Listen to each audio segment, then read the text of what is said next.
భూ ఉపరితలం వేడెక్కడం, వాతావరణ మార్పులతో అధికంగా వేడి వాతావరణం ఉంటుంది. ఈ ఏడాది ప్రతి కాలంలోనూ గరిష్ట ఉష్ణోగ్రతలు ఎక్కువగానే నమోదవుతున్నాయి.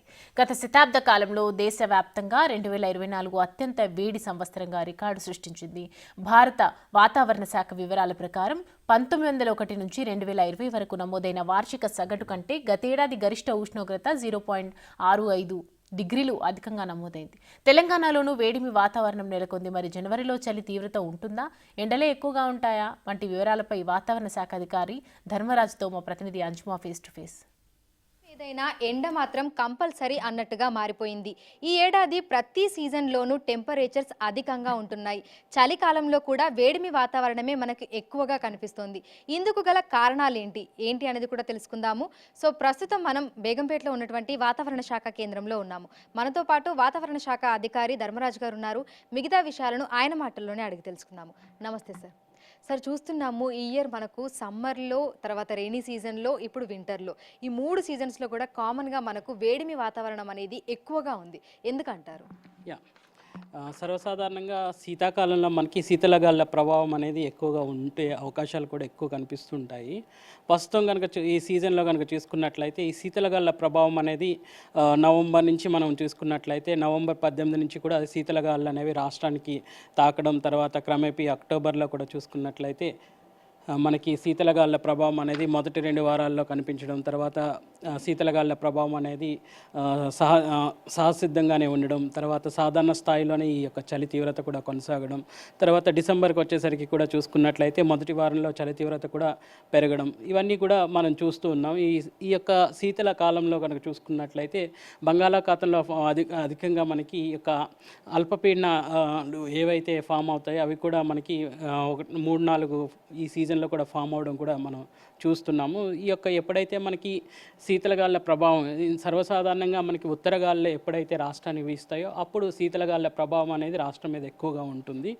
బట్ ఎప్పుడైతే మనకి తూర్పుగాలులు అనేవి రాష్ట్రం మీదకి వస్తాయో అప్పుడు రాష్ట్రం మీద పొడిబారినటువంటి వాతావరణం కూడా కనిపిస్తూ ఉంటుంది. అలాగే మనకి బంగాళాఖాతంలో ఏర్పడినటువంటి అల్పపీడనాలు కూడా ఒక కారణంగా చెప్పుకోవచ్చు. ఇవన్నీ కూడా ఒక సర్ఫేస్ టెంపరేచర్స్ అంటే భూ ఉపరితలం మీద ఉన్నటువంటి ఉష్ణ తీవ్రత పెరగడానికి కానీ తగ్గడానికి కానీ కారణాలుగా చెప్పుకోవచ్చు. అట్లాగే స్థానికంగా ఉన్నటువంటి వాతావరణ పరిస్థితులు కూడా వీటికి ఎంతో దోహదపడతాయని కూడా చెప్పుకోవచ్చు. మామూలుగా అయితే మనకు వింటర్ సీజన్లో టెంపరేచర్స్ అనేవి అంటే గరిష్ట ఉష్ణోగ్రతలు అనేవి ఎంతవరకు నమోదు కావాలి, ప్రస్తుతం ఎంతవరకు నమోదవుతున్నాయి? సర్వసాధారణంగా చూసుకున్నట్లయితే ఈ యొక్క డిసెంబర్ సీజన్ కనుక తీసుకున్నట్లయితే డిసెంబర్లో హైదరాబాద్లో కనుక చూసుకున్నట్లయితే మనకి సాధారణంగా మనకి 7.2 అనేది రికార్డ్ అవ్వాలి. ఇప్పుడు ప్రస్తుతం చూసుకున్నట్లయితే సాధారణం కంటే 2 డిగ్రీలు తక్కువగానే హైదరాబాద్లో అయితే నమోదవుతున్నాయి. ఇంకా చాలా చోట్ల కూడా చూసుకున్నట్లయితే ఎప్పుడైతే శీతలగాలుల ప్రభావం అనేది ఉంటుందో అప్పుడు సాధారణ స్థాయి కంటే కూడా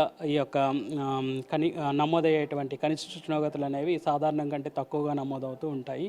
ఎప్పుడైతే సాధారణ స్థాయి కంటే తక్కువగా 5 డిగ్రీలు తక్కువగా నమోదవుతూ ఈ యొక్క 5 డిగ్రీలు అనేది కంటిన్యూ అవుతుందో అప్పుడు మాత్రం శీతలగాలుల ప్రభావం అనేది ఒక చోటు కానీ ఒక స్థలం కానీ లేదంటే ఒక జిల్లాకి వ్యాప్తంగా మనం వార్నింగ్స్ అనేవి ఇచ్చే అవకాశాలు కూడా కనిపిస్తుంటాయి. ప్రస్తుతం కనుక చూసుకున్నట్లయితే మనకి ఉత్తర తెలంగాణలో మనం ఈ యొక్క సీజన్లో కనుక చూసుకున్నట్లయితే 1-2 సార్లు కూడా కోల్డ్ వేవ్ కండిషన్స్ కూడా శీతలగాలుల ప్రభావాన్ని బట్టి ఇవ్వడం జరిగింది. వీటికి తగ్గ వార్నింగ్స్ కూడా మనం ఇవ్వడం జరిగింది. ఇప్పుడు కనుక చూసుకున్నట్లయితే తెలంగాణ రాష్ట్రం అంతా కూడా మనకి సాధారణ స్థాయిలోని ఈ యొక్క శీతలగాలుల ప్రభావం అనేది కూడా కొనసాగుతుంది. రాష్ట్రం అంతా కూడా చూసుకుంటే పొడిబారిన వాతావరణం అనేది నెలకొల్పబడిందని చెప్పుకోవచ్చు. సో ఎండ తీవ్రత మనం చూసుకుంటే హైదరాబాద్తో పాటు తెలంగాణ రాష్ట్ర వ్యాప్తంగా కూడా ఈ గరిష్ట ఉష్ణోగ్రతల పరిస్థితి ఏ విధంగా ఉంది సార్? కనిష్ట గరిష్ట ఉష్ణోగ్రతలు అనేవి పగటిపూట మనకు చూసుకున్నట్లయితే ఎర్లీ మార్నింగ్ అవర్స్ కానీ పగటిపూట ఉష్ణోగ్రతల తీవ్రత అనేది చూసుకున్నట్లయితే ఈ గరిష్ట ఉష్ణోగ్రతలు కూడా సాధారణ స్థాయి కంటే కూడా ఎక్కువగానే నమోదవుతున్నాయని చెప్పుకోవచ్చు. సాధారణ స్థాయి కంటే 1-2 డిగ్రీలు అధికంగానే నమోదవుతున్నాయి. అంటే ఈ భూ ఉపరితలం అనేది గ్రాడ్యువల్గా వేడవుతుందని కూడా చెప్పుకోవచ్చు. చాలామంది మాట్లాడే మాట ఏంటంటే ప్రస్తుతం గ్లోబల్ వార్మింగ్ సీజన్లో ఉన్నాం కాబట్టి ఈ యొక్క భూ ఉపరితలం అనేది వేడి అనేది సహసిద్ధంగా ఉంది అనేది ఉంటుంది. అలాగే మనం వాడేటువంటి సహజ సిద్ధమైనటువంటి వనరులు ప్రస్తుతం సహజ సిద్ధమైనటువంటి గ్యాసెస్ కానీ ఈవెన్ ఫ్యూయల్ బర్నింగ్ కానీ ఇవన్నీ కూడా మన డైలీ యాక్టివిటీస్ లైఫ్లో కూడా ఈ యొక్క రోల్ ప్లే చేస్తుందని చెప్పుకోవచ్చు.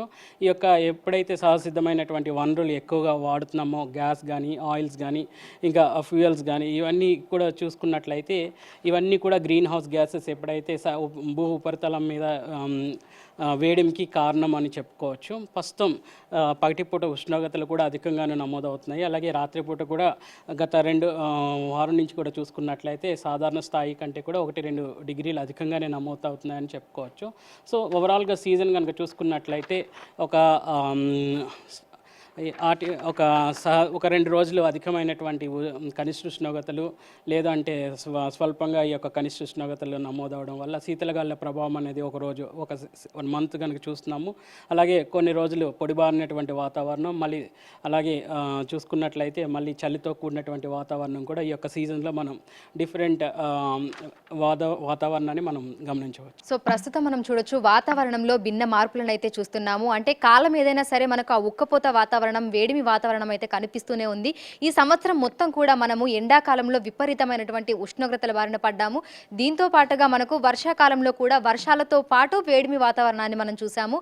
ఇక శీతాకాలం ప్రారంభం అయిపోయింది.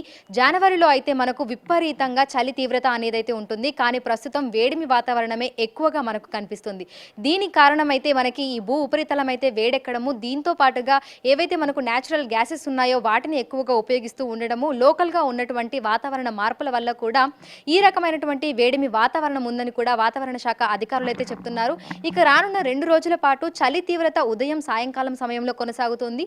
దీంతో పాటుగా పగటిపూట ఉష్ణోగ్రతలు కూడా మనకు కొద్దిగా ఎక్కువగానే ఉండే అవకాశం ఉన్నట్లుగా కూడా చెప్తున్నారు. వీడియో వినోద్తో అంజుమా, బిగ్ టీవీ, హైదరాబాద్.